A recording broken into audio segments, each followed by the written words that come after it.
Introducing the all-new Western Enforcer V-Plow.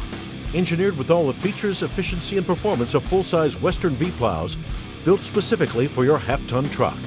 For more information, visit westernplows.com. Mike Bott from Frost Solutions, one of the owners of the company. What we do is provide a mini weather station to give you a tailored forecast to those particular locations so you know where and when and what to do in those parts of town. You know there's 2 or 3 or 4 or 5 different ways that people can experience tremendous value having a technology like this.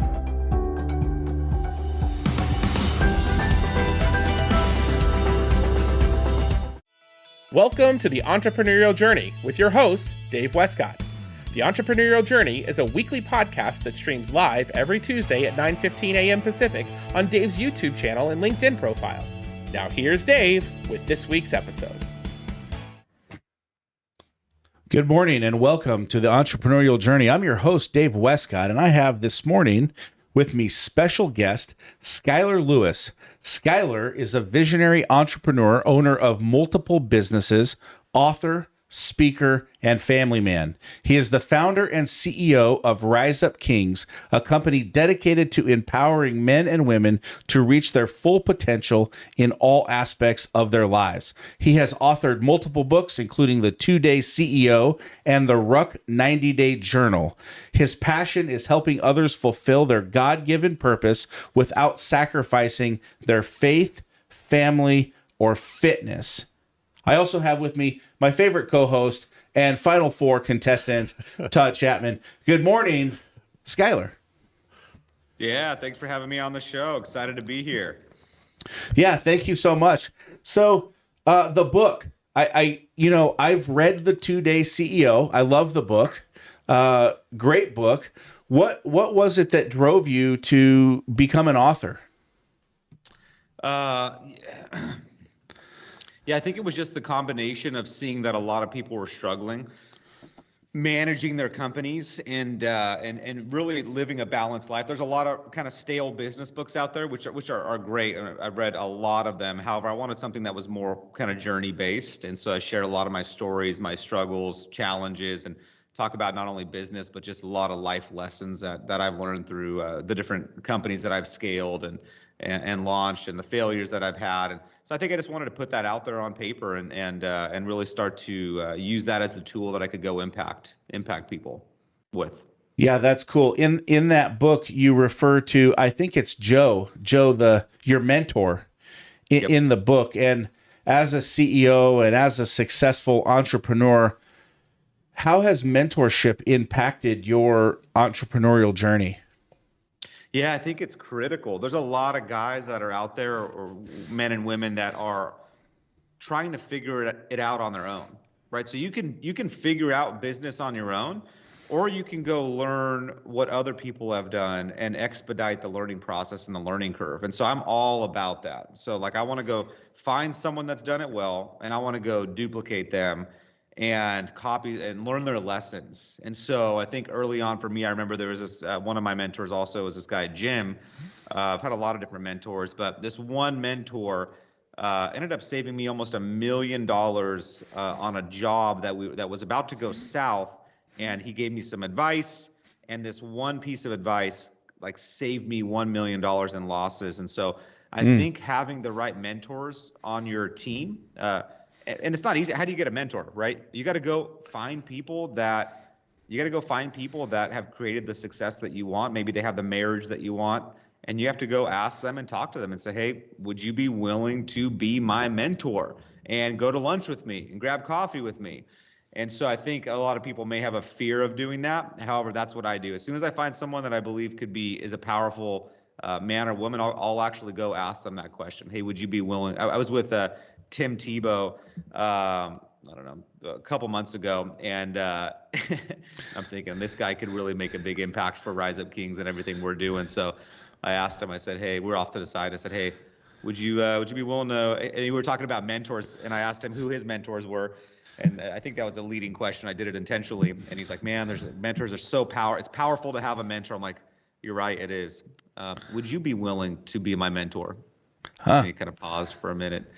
And anyway, so we're in communication right now with him and his team and figuring out how that could look like. But right, I had to risk myself and put it out there, right, to be able to step into a potential mentor relationship. Wow, that's awesome. So even today, you're still mentorship is still important to you, even where you're at in your seat today. You know, owning a successful restoration company, a marketing company before that, running Rise Up Kings, which is multiple entities across the board. You're still focused on having that mentor relationship. Yeah, I have a pastor that mentors me right now. So it's big. I want to keep my goal is that I'm a different human being than I was so we're in January, right? My goal is that I've made so much personal progress that by December, my friends say, hey, you're different, man. Right. We normally see that as negative, right? Yeah. But I want them to say, hey, you're different. Like you've changed.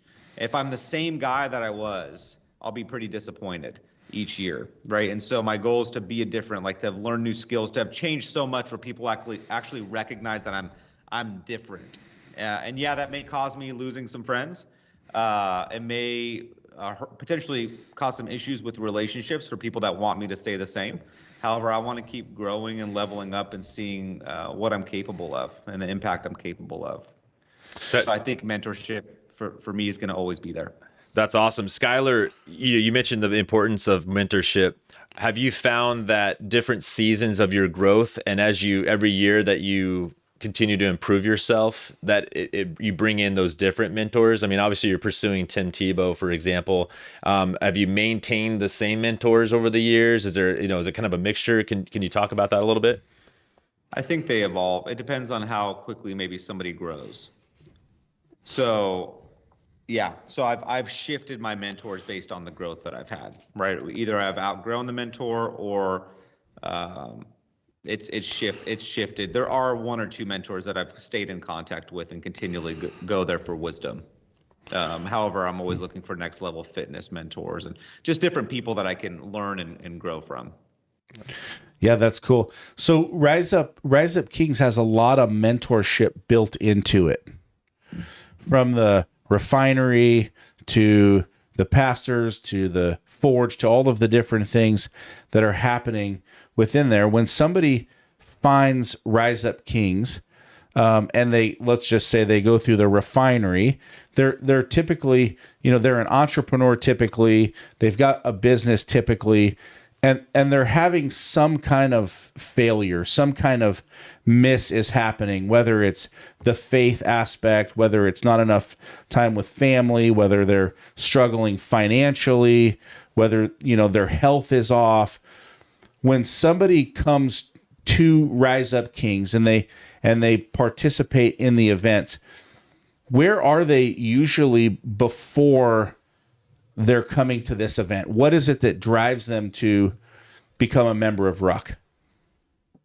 Yeah, I think that they feel out of balance or that they are not reaching their potential as a human being. Something's stopping them, whether it's an addiction or they're struggling in their marriage or they're just not able to break through in business, whatever it may be. A lot of guys really struggle going all out in business while staying connected to their wife and their kids at home. So specifically with guys, women too, high performing women.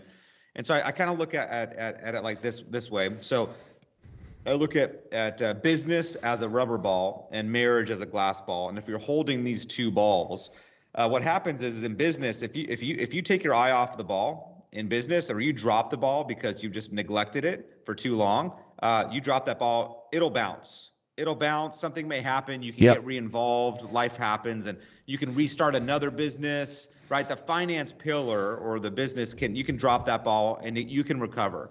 Now, your wife or your kids, if you neglect that too long, this glass ball, and you take your eye off of it too long, and you drop that thing, there can be permanent damage called divorce, and you can permanently ruin that relationship. And so I think guys sometimes miss that. They think, oh no, the family will always be there. They will not. Your kids will remember like the time you spent with them from early on to 18. And so I think showing guys that there's a better way to manage business and also manage your relationship, or not even a better way, that it's that important, that it should be that much of a priority, and that it's possible to do both, and actually to do all four, which is what we call the 4 pillars: faith, family, fitness, and finance. You can be a 4-pillar man. It's not freaking easy at all, but it's a worthy goal. It's a worthy cause to go after. So this is the question that I have. Wife comes to husband and says, I want you to spend more time with me. Why aren't you home for dinner? Why aren't you hanging out with me and the kids? Why aren't you ever around? And husband says, well, I gotta work. I gotta put money on the table. You want to drive this nice car and you want to live in this nice house, and the kids go to private school. And like, if I don't work, I can't supply those things. And the wife says, well, those things aren't that important to me. I want these things. And then, husband says, okay. And he cuts back. And so he's more available. And then the finances start to drift and they're not as successful. And they got to pull the kids out of public schools, and she can't get the Louis Vuitton bag she wants or whatever it might be. And now she says, we're broke. Why don't you take care of our family? Why don't you provide for us the way that you used to? What's going on? And I hear this from entrepreneurs, right? Like, it's like the husband is like, he's burned if he doesn't, and he's burned if he does. And what do you hear when you hear that? How does that play out in your mind? Yeah. I see that as almost a victim mentality in a way, meaning that we don't have responsibility over the results in our lives, and I'm stuck, right? I'm a victim to circumstance. The circumstance is I have a business that needs me. I have a wife that needs me, and that's my stuck circumstances, right? So you're kind of a victim to your circumstances at that point. And so it really would require a mindset shift, that actually you have a level of responsibility over it, and you have power. So the definition of power is the ability to influence people and circumstances. So the ability to influence people or circumstances. So as you level up as a human being, the goal should be to increase your power to influence circumstances. And so so once you get that shift going, that you actually have power to do both, then you'll get out of the victim mindset, or this person will get out of the victim mindset and realize, I can do both, and I'm committed to doing both. And I have to be incredibly intentional to make both happen, right? So this morning, right? I know I have a busy day today. So I was up at 4 a.m. and I waited for my wife to get up. I made her coffee when she got up, and I want to make sure I'm mentoring my son. So like I cut out a little bit of time for my workout, and I spent about 10 minutes with my son talking about God and his struggle with God. And I might not have hours to play with my son today. Yeah. But I got 10 minutes to mentor him and fill up his cup. And then I spent about 10 minutes with my wife filling up her cup. Right? So it's like, we don't need to, if we're really intentional and thoughtful with the time we give the people that matter the most to us, I know we can do both, right? We can do both. And so you'd have to realize, like, okay, there's a path to do both of these things. And it's going to be ugly. It's not going to be perfect all the time, but you can get really good at it on doing these things. And so like tonight, I might not have, I have a busy night tonight. So like, I know I need to invest additional time in the morning with my wife. So you're making time where you need to make time. You might stretch yourself a little bit thinner, but you're making that time. Now, on your journey, owner of Superior Restoration, a restoration company in California. You don't actually live in California. You live in Texas. And so at the end of the day, your book, The 2-Day CEO, you built this business. I believe that this is the entrepreneurial's dream. No matter how much money you make, no matter how many, whether it's hundreds of thousands, millions, or hundreds of millions, I think the goal is to work less. So you built a business, Superior Restoration. You had that business in California. You said, hey, I'm going to start working less. I'm going to start working less. Progressively, you work less to the point where you're working 2 days a week, which is the name of your book, The 2-Day CEO. And then you say, hey, listen, I'm going to take this thing one step further. I'm actually going to move a couple of states away. You move to Texas. You're running your business. Your business is still successful. You're still hitting, many multiple millions of dollars in sales. It's running pretty successfully. You get an offer. You sell your business. You're out. Now you're doing just 100% Rise Up Kings, or maybe many other things that you're doing, but you've progressed. And I think the trajectory is, I built a business, I scaled that business, I stepped out of that business, it was successful. I worked 2 days a week, and then I moved out of state, and then I still ran my business still grew, and then I sold my business. Like in every entrepreneurial dream, that path is I think what many entrepreneurs shoot for, even if they're doing $50-60 million a year. I sat in a group with a guy who's a good friend of mine doing $60 million a year, and he came in and he said, I hate my business. I can't wait to get out of my business. And so what you've done just with that piece of business is, one, it's absolutely incredible. How did you do that? How is that even possible? That's good. There's a lot to that, which is what I kind of you got to read the book, right? In the book. There's a lot to we're that. We're on a 3-day podcast now.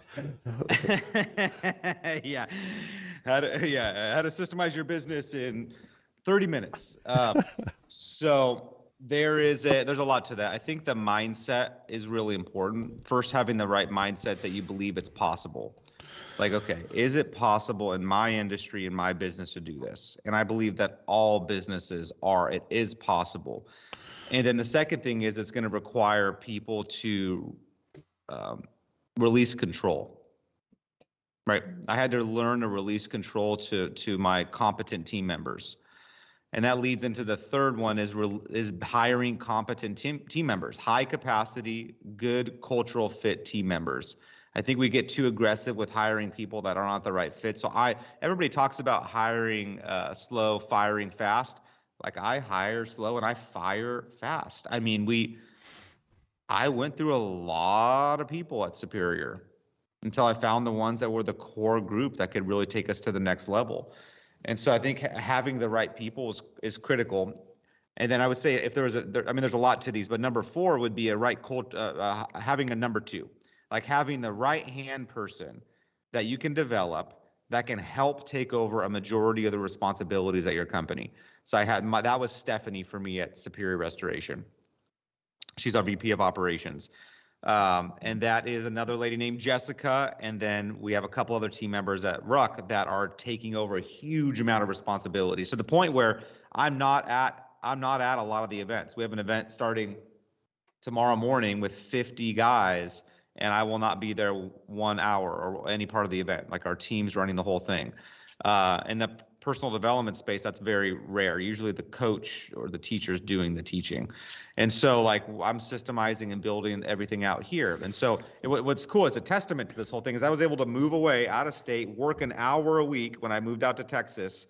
And then when we sold the company, it was so smooth that it took less than 60 days from the email I got from the private equity firm, this was all like 4 months ago, to selling the company, like, done, money transferred. And then what's funny is I talked to the main CEO 2 days ago or yesterday, and he's like, hey, so what are you, because I stayed on, they're paying me a salary. And so he's like, and I told him, I said, I'll stay on, but I'm going to do as long as I can do exactly what I did before.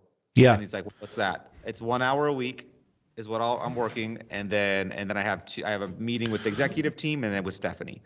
And he's like, all right, it's fine. So we're like 3 months in now.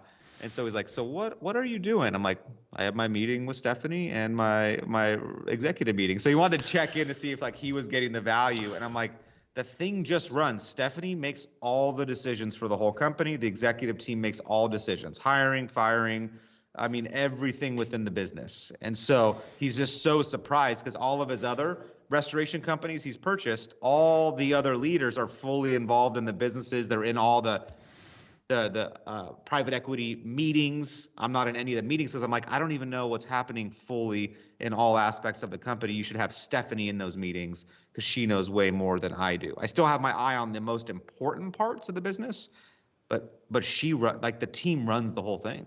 And so they're like surprised. They're like, it's kind of throwing them off. Like, Skylar, you should be on these calls. I'm like, I don't know enough to be on these calls. We need Stephanie on the calls, So it's like, so very interesting. So it's just a testament that if you can build it right, you can really build it that way, but it does require some of these things. And I'm guessing that along the way, like you said, hire slow, fire fast. I mean, you had to put the right people in the right seats. That's a big part of this journey. Mm-hmm.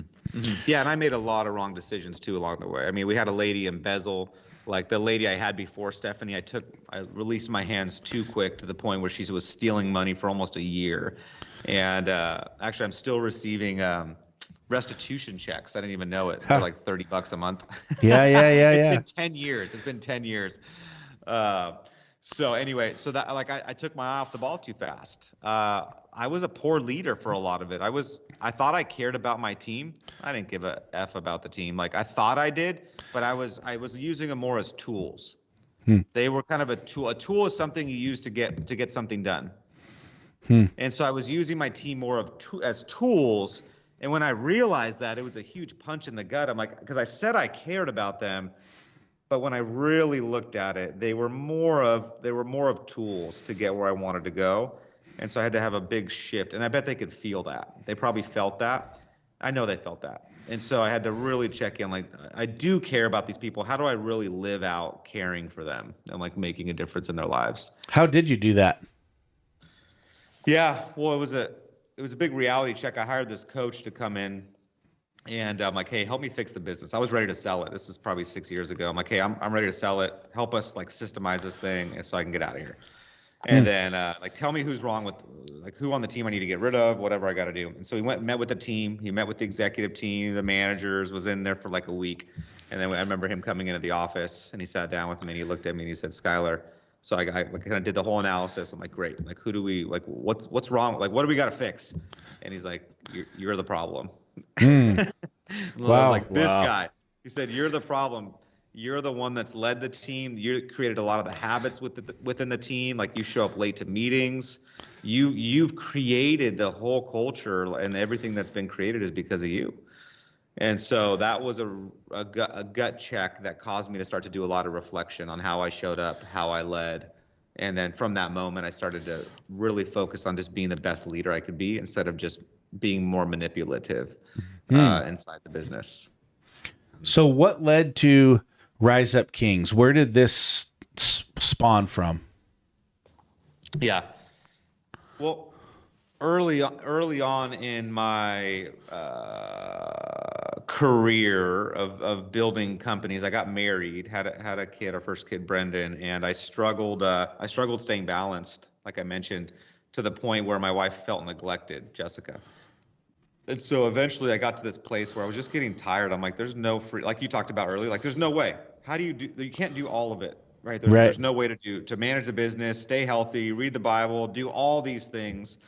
And so I got to the point where I had to find some solution because it wasn't freaking working. So I eventually built out like a whole process to start tracking things. I started tracking the investments I made with my marriage. I started tracking my fitness, my investment, like reading the Bible, like my faith pillar, the faith, family, fitness, and finances. I built a whole process to track it and to be intentional with all of those. And it worked. Like I was able to keep all the spinning plates moving effectively. And so then I decided, like, man, after I started to systemize Superior, like the 2-day CEO, the goal is not to work 2 days. Like as a man, if you work 2 days a week only, you're going to go burn crap down. You're going to sabotage stuff. You're going to have too much free time. It's not a good thing to have too much free time as a man. Right. It's dangerous. And so we need to be living on the edge. We need to be building, creating, doing stuff. And so like as I was reducing the time I was working, I started to really build out like personal development programs and masterminds and getting groups of guys together and working on these pillars and doing these things.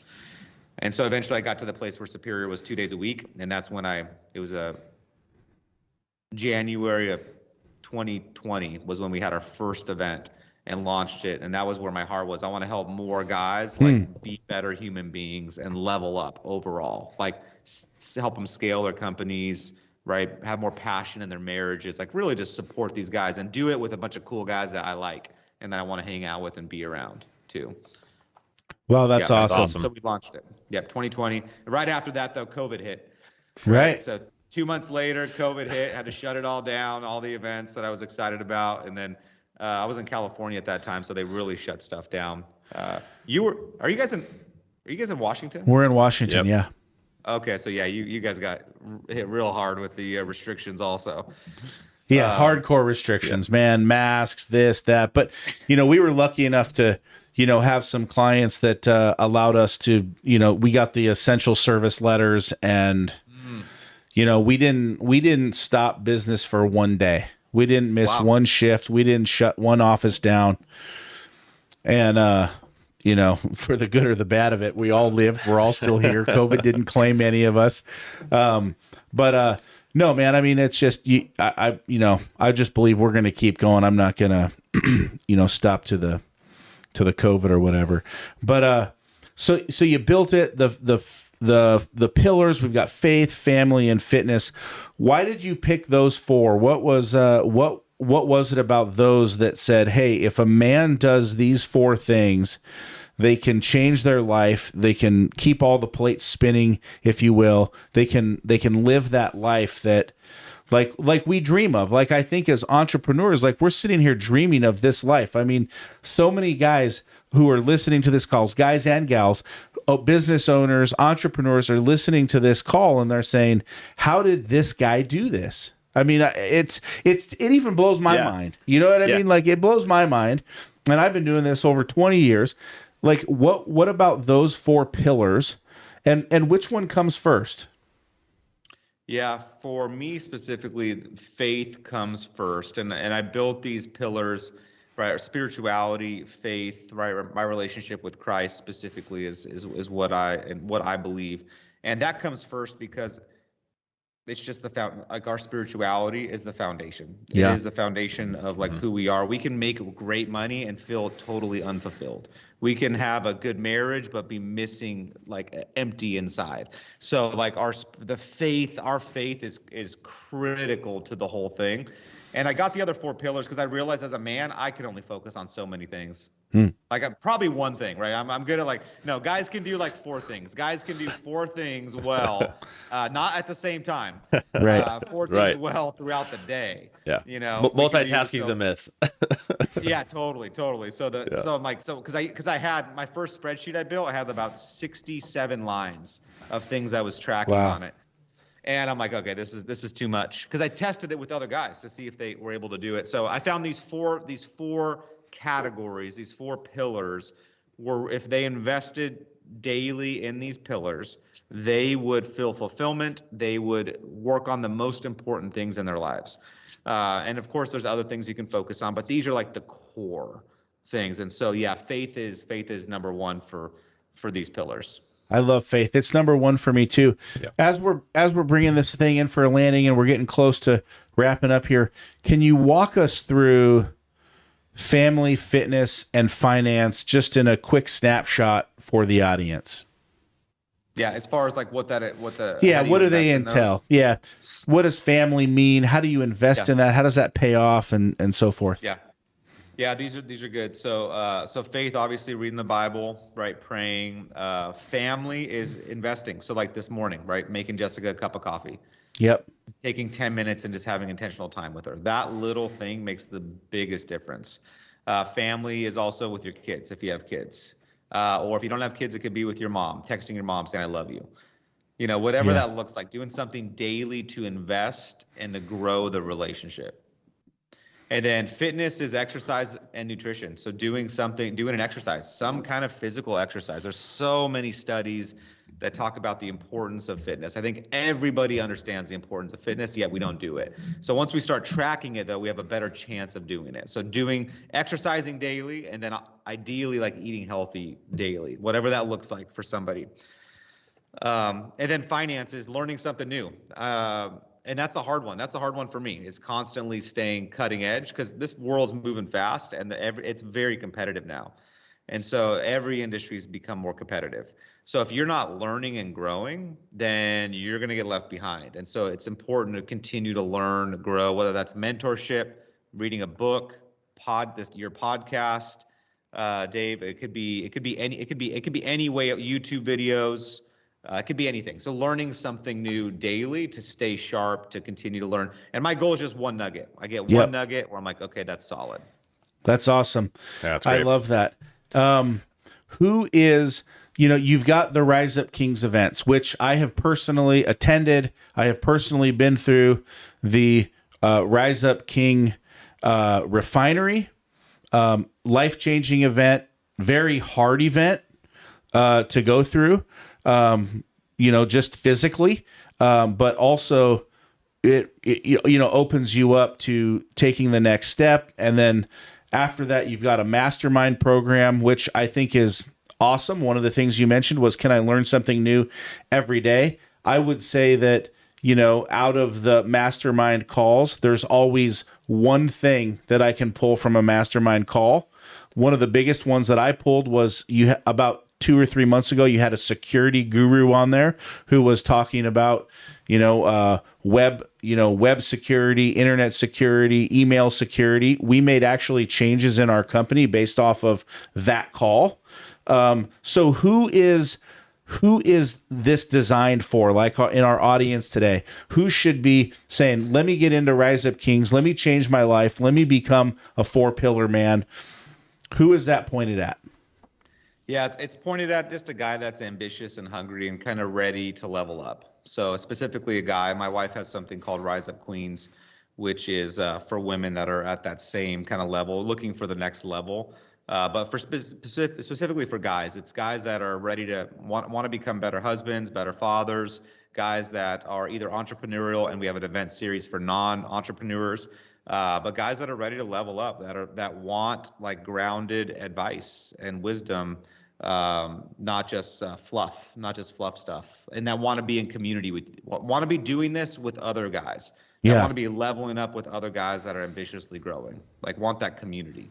Community is important. Todd, any final thought or question for Skylar? Yeah, I mean, I know that's where I was going, is like, what's one piece of advice that you would give that small business owner, that you've lived it out, you've struggled, you've obviously built, and there's struggles, there's failures, but what's that one piece of advice you would give an entrepreneur who's just starting off in that business journey, and obviously through Rise Up Kings or through your experience as in business, what's that one piece of advice you would give?